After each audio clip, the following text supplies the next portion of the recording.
몇 주 전에 비가 부슬부슬 내리던 길에 제가 차를 타고 퇴근을 하는 길이었습니다. 제가 차를 타고 쭉 가고 있는데 갑자기 배달 오토바이 하나가 제 앞을 가로막는 것이었습니다. 그래서 저는 급브레이크를 좀 밟으면서 조심해야 되겠다, 빗길이니까 조심해야 되겠다라고 생각을 하는데, 이 배달 오토바이가 가다가 쓰다가를 반복을 하는 겁니다.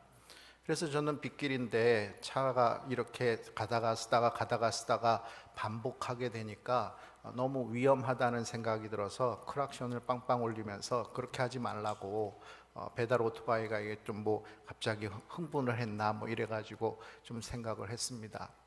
그런데 도로 한복판에 오토바이를 딱 세우더니 저에게 오는 것이었습니다. 저보다 키도 크고 싸움도 잘하게 생겨서 순간적으로 저는 좀 쫄았는데요.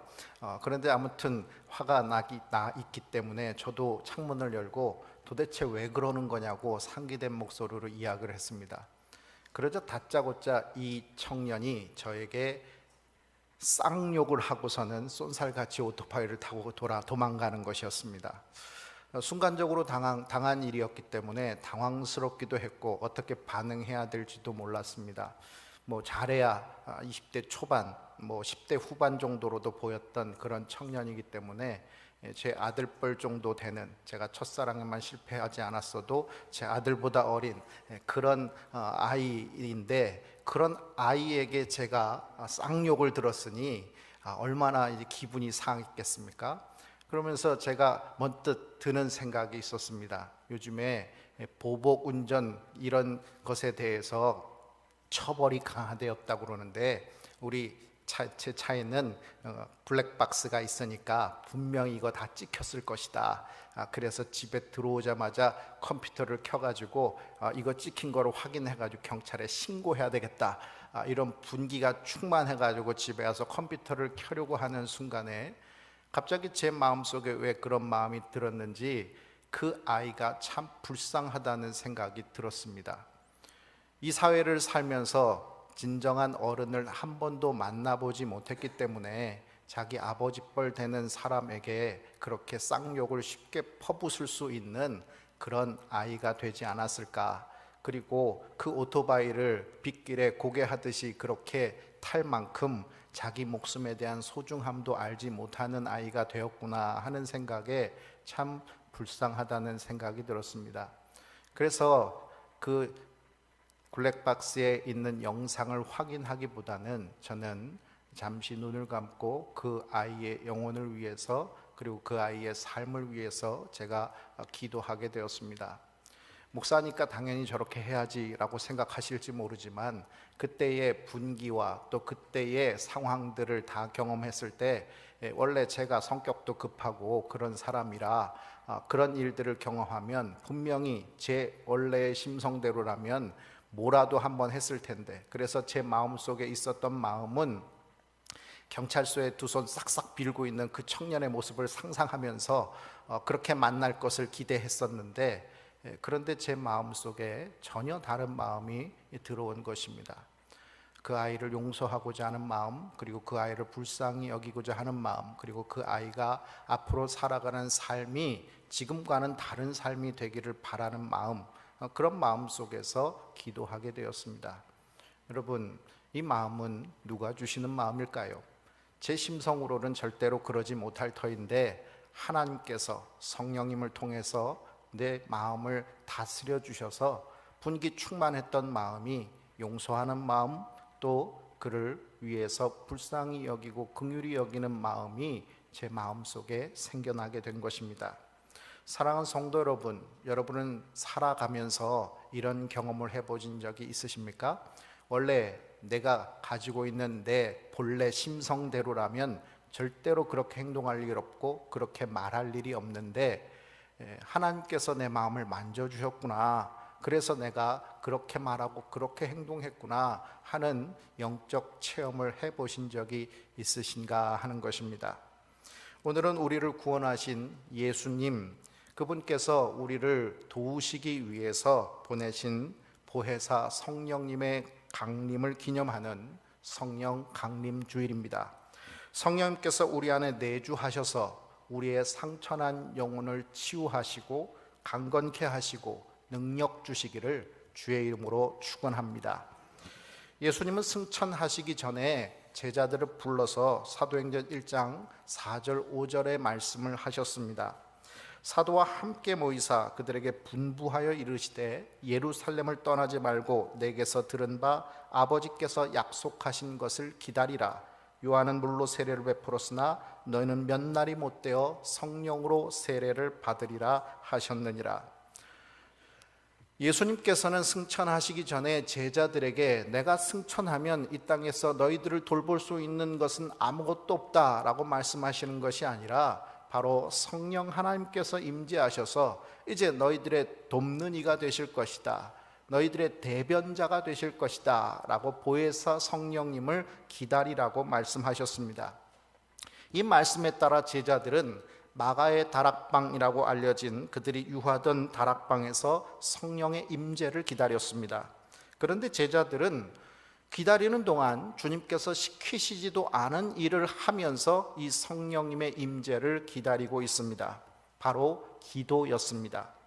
성령은 예수님께서 보내주시겠다고 약속하신 하나님의 영입니다. 기다리라고 했으니 그냥 말씀하신 대로 기다리고 있으면 당연히 신실하신 하나님의 약속이 성취되는 날에 성령님은 오시는 것 아니겠습니까? 그러면 가만히 기다리기만 하면 되는데 왜 제자들은 시키지도 않은 일을 힘써서 하고 있느냐 하는 것입니다. 사도행전 1장 14절에 보면 오로지 기도에 힘쓰더라 이렇게 말씀하고 있습니다. 그들은 기도하면서, 그것도 그냥 기도하는 것이 아니라 한 가지로 마음을 모아서 하나에 집중해서 열심을 다해서 기도하면서 성령님의 임재를 기다렸다는 것입니다. 사도행전의 가장 큰 특징 가운데 하나, 그 중에 하나는 바로 기도입니다. 예수님께서 보이신 기도의 모범을 따라 제자들은 함께 모여서 기도했습니다. 하루 중에 시간을 내어서 정기적으로 기도했습니다. 그들은 두 발로 걸음을 걸어 다니듯 말씀과 기도에 전념하면서 기도함으로써 자신에게 주어진 사역을 감당하였습니다. 이런 의미이기에 성령의 임재를 위한 기도는 단순히 준비 기도가 아닙니다.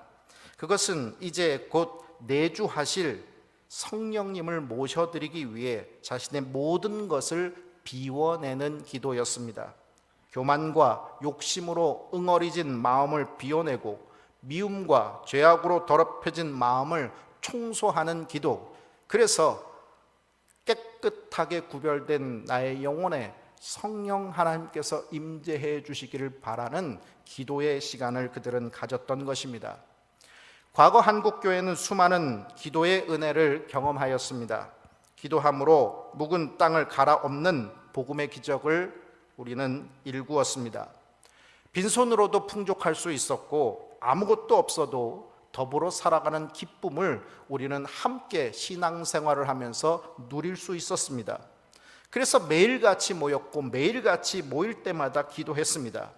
기도회 때마다 사람들은 넘쳐났고 점점 더 많은 시간을 기도하기 위해서 새벽에도 모여서 기도했고 금요일은 하루 밤을 꼬박 새면서 함께 기도했습니다.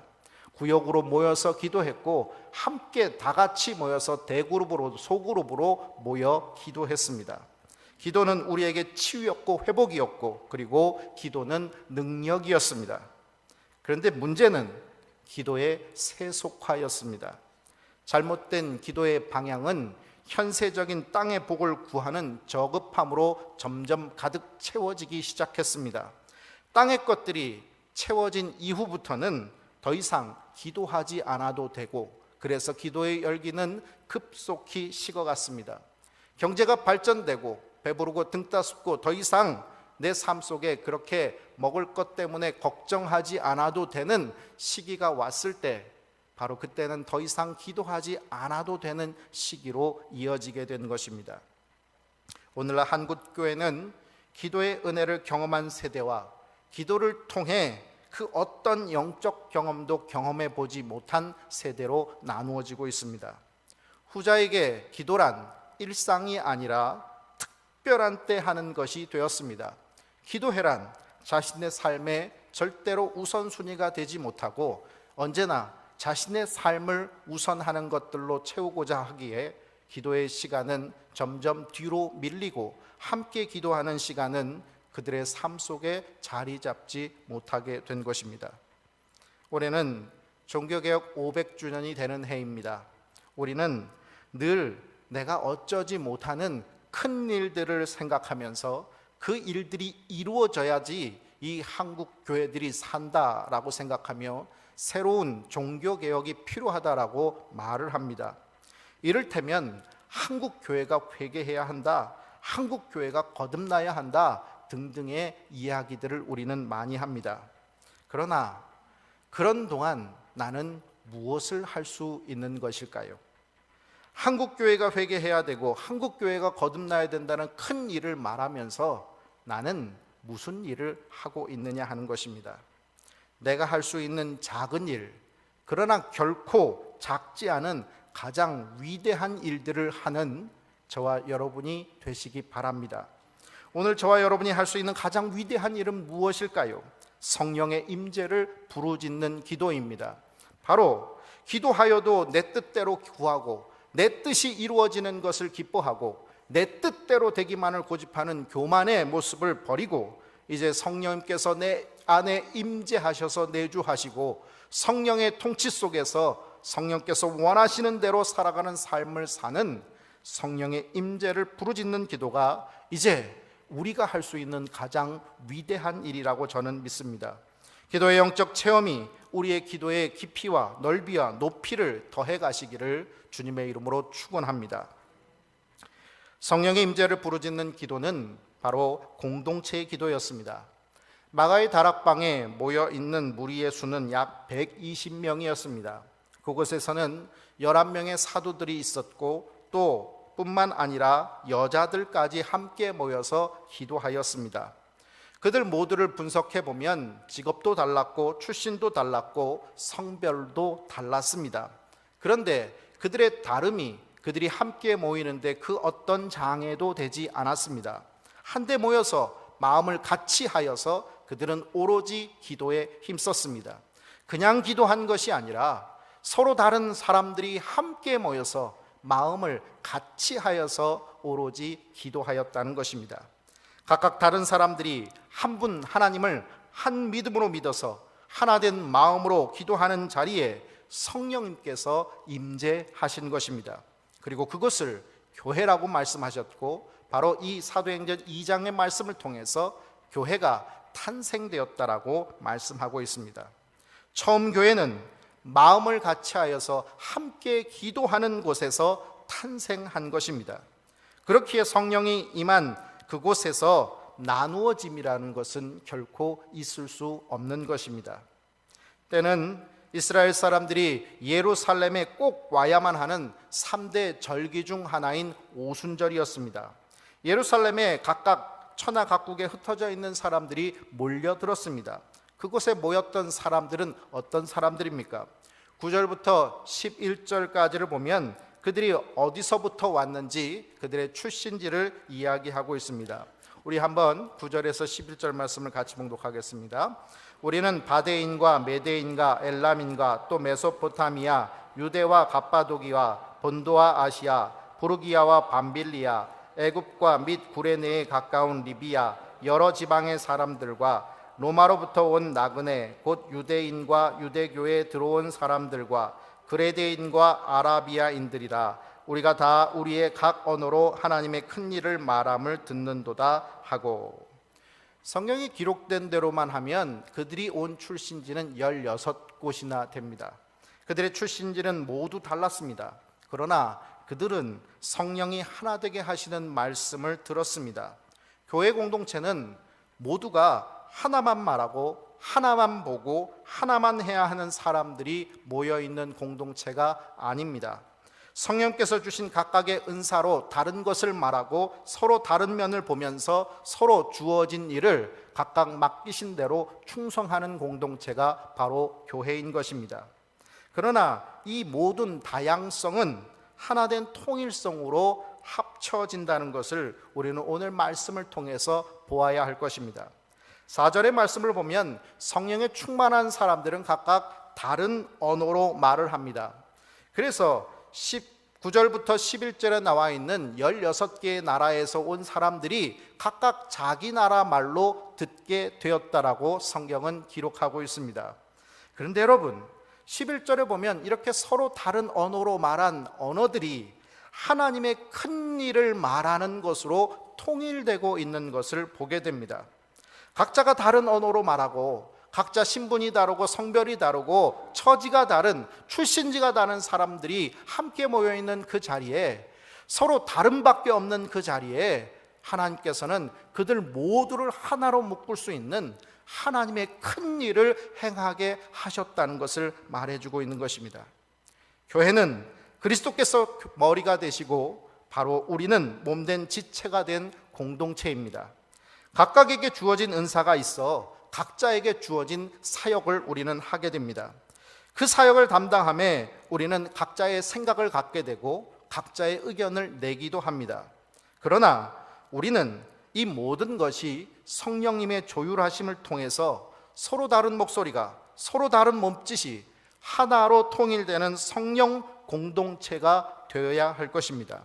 다르다는 것이, 틀리다는 것이 아니라 더 크신 하나님의 역사로 하나 되게 해주시는 성령의 충만함을 구하시는 성령 공동체가 되시기를 바랍니다.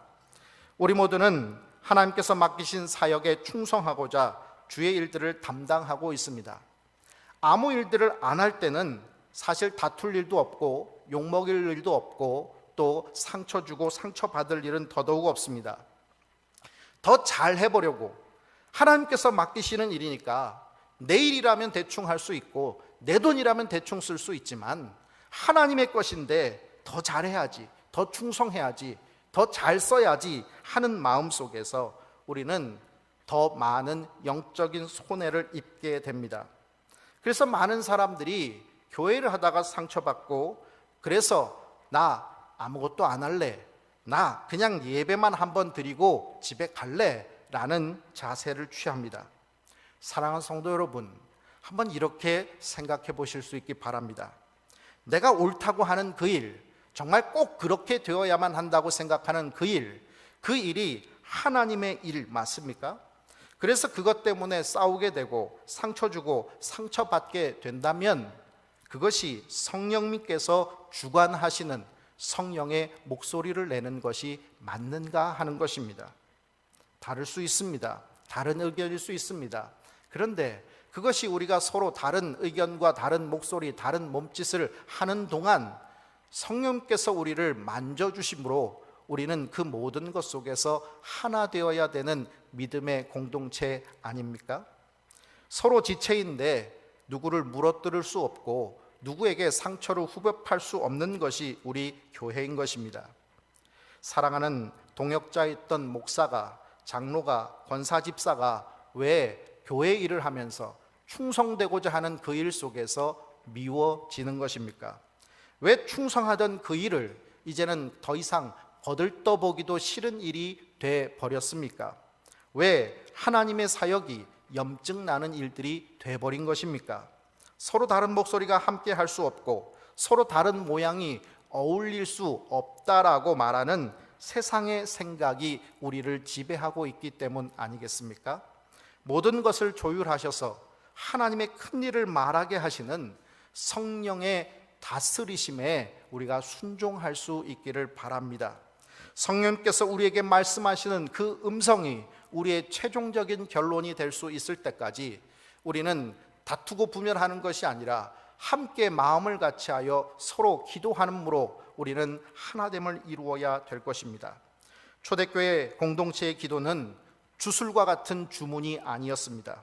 성령 충만을 구하는 기도는 삶으로 이어져 삶이 기도가 되었습니다. 각자의 서로 다른 물건이 서로 필요한 이들의 것으로 함께 하나가 되었습니다.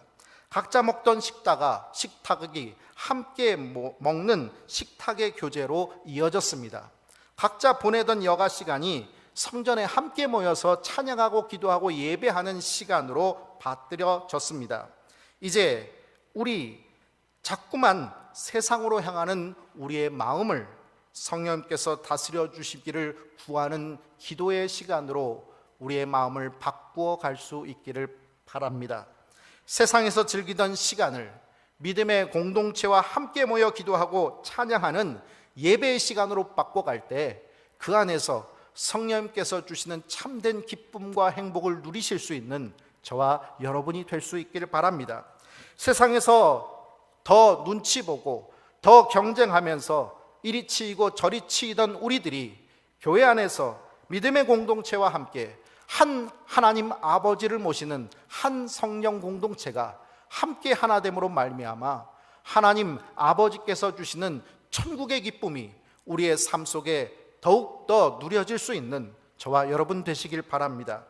성령 충만한 곳에 기사와 표적이 일어났습니다. 성령 충만한 곳에는 제자의 수가 하루에도 3,000이나 더해졌습니다. 오늘 우리 교회가 매일 성령 충만을 구하는 교회가 되어서 생명을 구원하는 교회가 될 수 있기를 바랍니다. 구원의 소식을 삶으로 날마다 증거하는 성령 공동체가 되기를 바랍니다. 그리하여서 이 세상에서 절망하고 이 세상에서 슬퍼하고 애통해하는 수많은 사람들이 이 삼각교회를 바라보면서 온 백성이 친송하는 그런 하나님의 교회가 되시기를 주님의 이름으로 축원합니다. 기도하겠습니다. 아버지 하나님, 오늘도 하나님께서 우리를 그리스도의 몸된 교회로 삼아주시고 우리를 불러주셔서 이곳에서 하나님 앞에 예배할 수 있는 예배 공동체로 모이게 해주시니 감사드립니다. 아버지 하나님, 우리는 하나님 앞에 우리가 나와왔고 우리가 예배드렸고 그래서 우리가 할 수 있는 최선을 다했다라고 생각하지만 하나님께서는 우리가 하나 되는 것을 원하고 우리가 성령 안에서 함께 아름다운 성전으로 지어져 가기를 원하시는 줄 믿습니다. 주님, 서로 다른 목소리 낼 수 있는 것은 하나님께서 우리에게 서로 다른 은사를 주셨기 때문이고 서로 다른 몸짓을 낼 수 있는 것은 각자에게 주어진 삶의 경험들을 다르게 주셨기 때문인 줄 믿습니다. 그러나 주님, 그 서로 다름이 틀림으로 다투고 분열하는 교회가 아니라 하나님, 우리에게 주신 그 수많은 경험들 또 영적 체험들, 서로 다른 생각들, 은사들이 함께 하나 되어서 모자이크처럼 아름다움을 자아내는 교회가 될 수 있게 인도하여 주시옵소서. 세상에서는 점점 분열하고 찢어지고 나누어지지만 교회 안에서는 서로 보듬어주고 함께 하나 되고 서로를 위해서 자기의 것을 나눠주는 그런 교회가 될 수 있게 도와주시옵소서. 기도는 하지만 그 기도가 공연불처럼 의미 없이 날아가 버리는 기도가 아니라 성령의 임재를 구함으로 말미암아 우리는 날마다 성령의 충만함을 통하여서 아버지 하나님, 힘없는 우리들이 힘을 얻는 삶으로 이어지는 기도, 능력 없는 우리들이 하나님의 권능을 힘입는 삶으로 이어지는 기도가 우리의 삶 속에 계속해서 부르짖는 기도로 이어지게 하여 주시옵소서. 예수님의 이름으로 기도합니다. 아멘.